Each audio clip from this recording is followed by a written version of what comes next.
गायत्री वहिनी, हाय. योगा सुरू आहे का तुमचा? हो. मग वा, योग गुरु तुमचे रामदेव बाबा.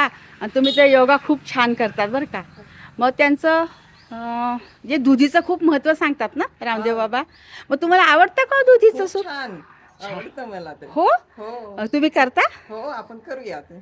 नक्कीच नक्की. मग तुमच्या आवडीचं आणि तुमच्या पद्धतीने आपण दुधीचं सूप करूया छान. आणि मस्तपैकी टेस्ट घेऊया. एकदा आरोग्यवर्धक आणि पौष्टिक सूप, दुधीचं सूप. छान. चला तर मग रेखाच कुक हाऊसमध्ये आपण आज बनवणार आहोत पौष्टिक असं दुधी भोपळ्याचं सूप. आता दुधी भोपळाच का, तर हा अतिशय आरोग्यदायी आहे.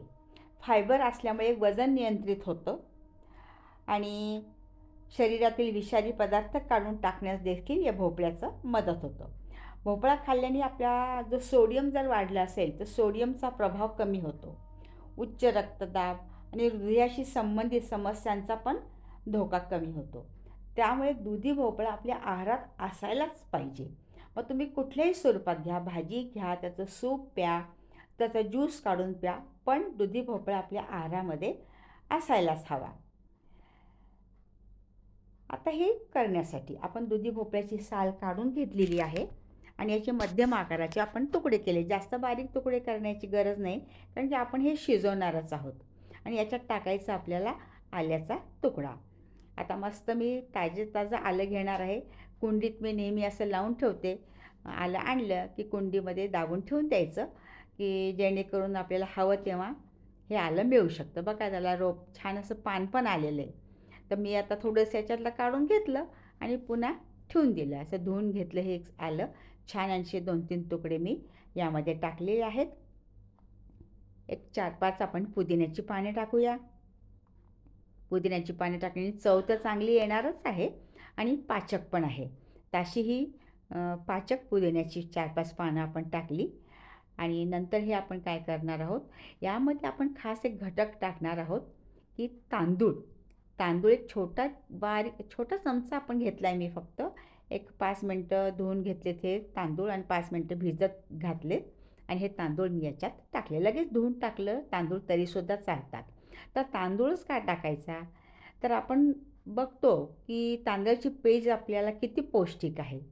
तर यामध्ये भोपळ्याच्या पौष्टिकतेबरोबर जर तांदळाची जोड मिळाली, त्याचे गुणधर्म आणखीन वाढतात आणि तांदूळ टाकल्याने जो स्मूथनेस येतो सूपला, तो छान होण्यासाठी मी हे तांदूळ टाकलेले आहेत. आता याला चव आपण आणखीन आणायची आहे. एकीकडे आपण शिजायला ठेवलेले आहे, शिट्ट्या होत आहेत. तोपर्यंत आपण 2-4 मिरीचे दाणे, काळी मिरी, एक दालचिनीचा तुकडा आणि एक अर्धा चमचा जिरे याची बारीक पूड करून घेऊ आणि बाजूला ठेवूया. कारण की हे सुद्धा आपल्या पचनामध्ये उपयुक्त आहे आणि थंडीचे दिवस असल्यामुळे हे उष्णता निर्माण करतात. तसे हे आता 3 शिट्ट्या झाल्यात आपल्या. छानपैकी शिजलं असणारच, बघूया. अगदी शिजले. आता याच्यात आपण जी पूड करून ठेवली होती ना, ही पूड टाकायची आहे आणि ब्लेंडरने मस्तपैकी ब्लेंड करून घ्यायचं. अगदी एकजीव झालं पाहिजे. कारण की तांदूळ टाकल्यामुळे जे शिजलेत बघा तांदूळ, आणि त्यामुळे एकजिन्सीपणा जो म्हणतो आपण, स्मूथनेस, तो छान घट्ट दाटसर असं हे सूप होतं. त्यामुळे हे तांदूळ टाकायचे. तो तांदूळ बहुतेक कोणी टाकत नाही, पण मी एक इनोव्हेशन केलेलं हे, पण छान लागतं, मला आवडलं हे आणि आमच्या घरच्यांना पण आवडलं हे प्रकार. तर तांदूळ टाकल्यामुळे बघा असे छान असे एक घट्टपणा आला आहे, दाटसरपणा आला आहे आणि पिण्यासाठी ते छानच लागतं. चवीप्रमाणे आपल्याला मीठ टाकून घेतलेलं आहे आपण. याच्यात आपण कशाचाही तेलाचा, तुपाचा कुठलाही वापर करत नाही. एकदम पौष्टिक आहे हे आणि घटकसुद्धा जास्त नाहीत, जे आपल्या शरीराला या थंडीच्या दिवसात ऊब देतील असेच घटक आपण टाकलेत. पुदिना टाकला आहे, आलं टाकलेलं आहे, दालचिनी टाकली आहे. तर त्यामुळे जर थंडीचा त्रास होत असेल तर थंडीच्या दिवसासाठी हे अतिशय उत्तम असं हे दुधी भोपळ्याचं सूप आहे.